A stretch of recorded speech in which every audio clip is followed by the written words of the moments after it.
tal como lo hemos usado en Colombia y en América Latina. Como seguridad alimentaria se ha entendido un mundo en donde vía la libertad del comercio de alimentos se puede alimentar a todo el mundo. La práctica ha demostrado que a pesar que efectivamente el planeta ha logrado la capacidad de producir nutrientes para toda la humanidad, incluso más, parte de la humanidad está en hambre y el hambre crece. El concepto en sí mismo no se ha verificado. Y básicamente no tanto, creo yo, por las trabas del comercio mundial de alimentos, sino porque al lado de la capacidad de producir nutrientes, de ofrecer nutrientes suficientes, hay un problema de desigualdad de ingresos entre la oferta y la demanda, es decir, los ingresos efectivos. Hay una categoría, se llama el precio. Parte de la humanidad no puede comprar los nutrientes al precio que ofrece el mercado. Y surge hambre, surge la hambruna, surge la vulnerabilidad alimentaria. Y no es de millones, sino de centenares de millones de personas. Hay un problema fundamental en el concepto mismo de seguridad alimentaria.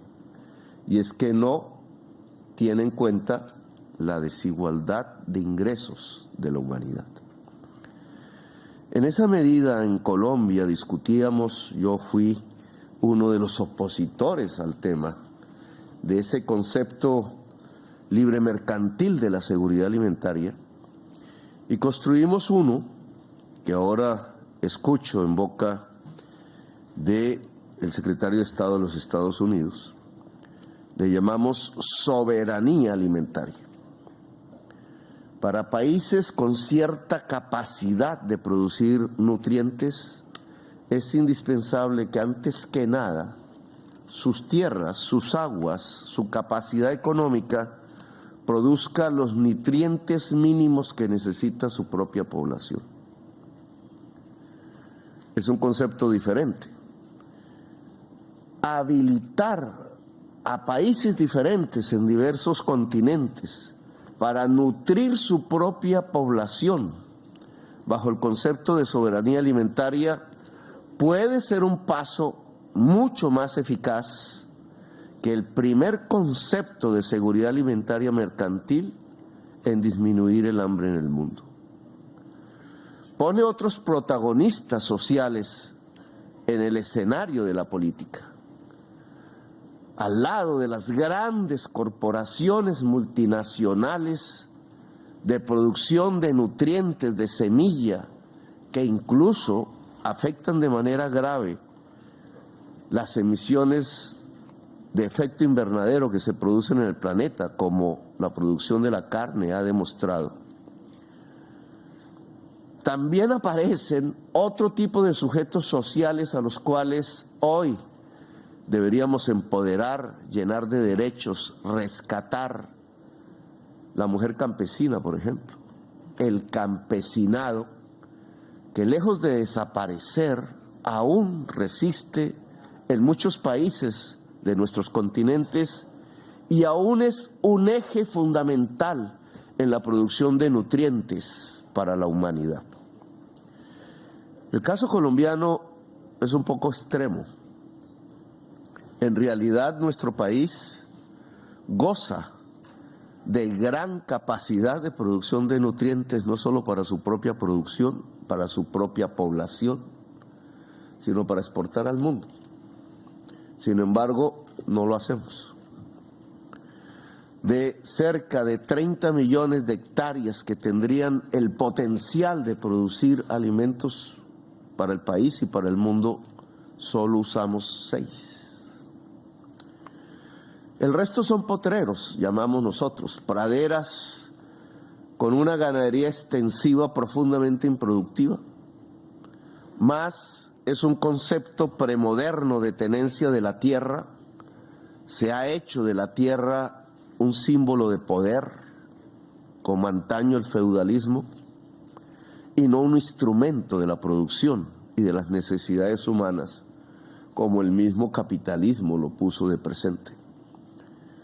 Esa visión arcaica fue profundizada por el concepto de la seguridad alimentaria. Dado que los alimentos eran relativamente baratos para nosotros, exportadores de petróleo y de carbón en épocas de altos precios, era preferible importarlos que producirlos. Llegamos a importar 13 millones de toneladas, la mitad de ellas en maíz, cuando al parecer, según la ciencia, el maíz fue descubierto por el ser humano en las tierras de lo que hoy es nuestra patria. Importamos de Estados Unidos y del Canadá. Allá es más productivo si se mide por toneladas por hectárea que en Colombia, pero es muchísimo más intensivo en el consumo de combustibles fósiles que en Colombia. ¿Cuál de las dos medidas es más pertinente para la realidad actual?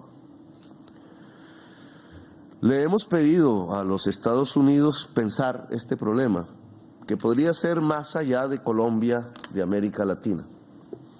Usar al máximo la capacidad de la tierra fértil, es decir, de la tierra y el agua para alimentar, debe ser una prioridad. Implica el concepto de soberanía alimentaria allí donde podemos, como en Colombia. Implica una visión política diferente sobre la tierra que dé símbolo del poder de algunas castas oligárquicas latinoamericanas, debe transformarse simplemente en instrumento de poder.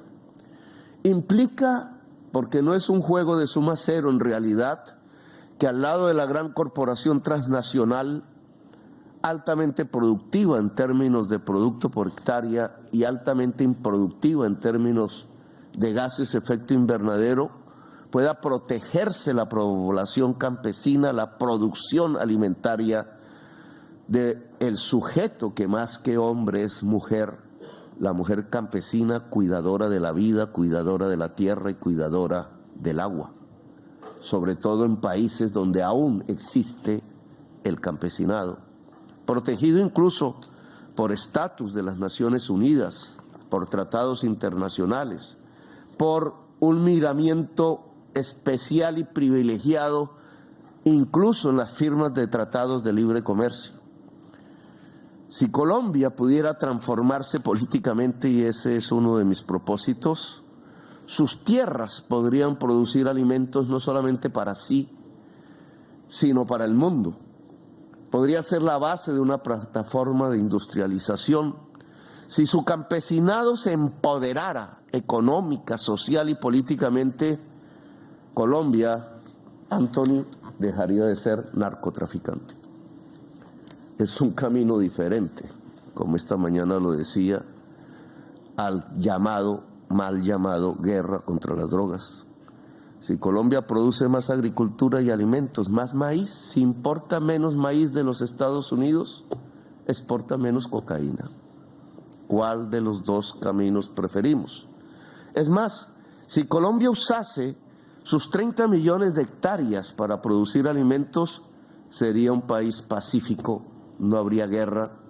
La violencia de Colombia se ha construido alrededor de la tenencia improductiva de la tierra y de ser la tierra un símbolo simple de poder y no un instrumento de producción. Si ustedes cogen el mapa de Ucrania, y termino, y lo ponen en la misma escala sobre Colombia y Venezuela, en un lugar que se llama allí la altillanura, los llanos, al norte de la selva amazónica y al sur de las cordilleras de los Andes, tierras planas, encontrarán que Ucrania es la mitad de ese territorio. Este territorio tiene muchísima más agua que Ucrania y no puede ser bloqueado por Turquía o por cualquier otra potencia, porque está exactamente en la mitad del camino entre el océano Atlántico y el océano Pacífico, el camino planetario. Sin embargo, allí no se produce alimentos. habría que hacer inversiones.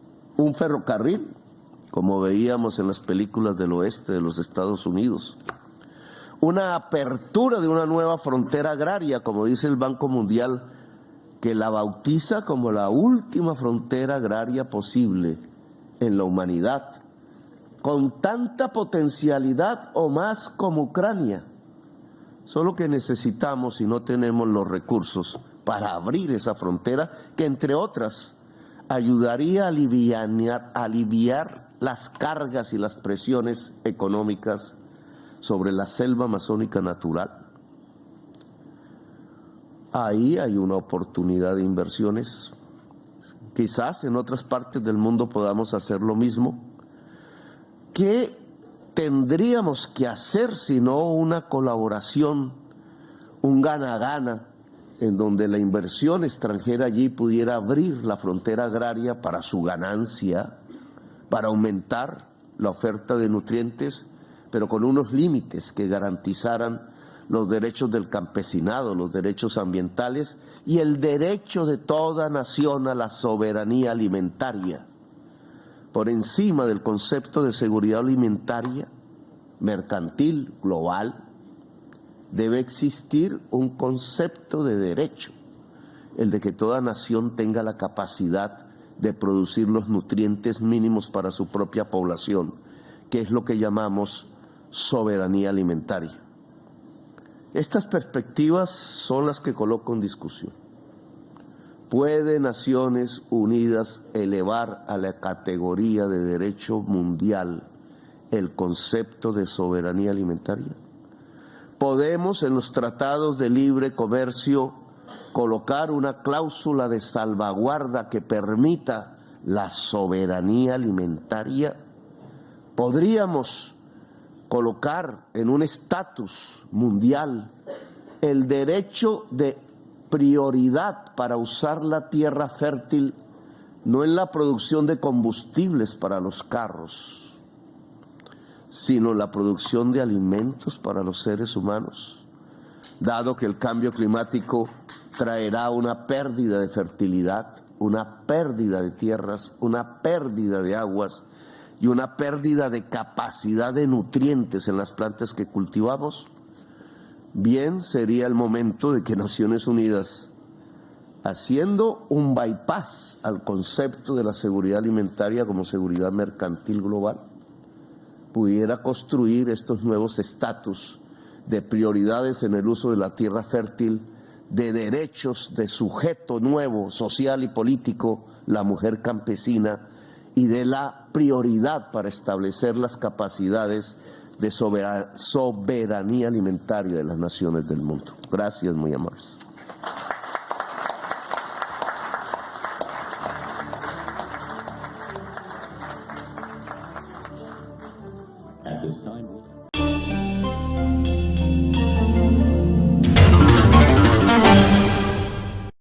Si te gustó escuchar este artículo, suscríbete a nuestro canal, 90 Segundos Noticias. Recuerda, activar la campanita, darle compartir y dejarnos tu comentario. Gracias.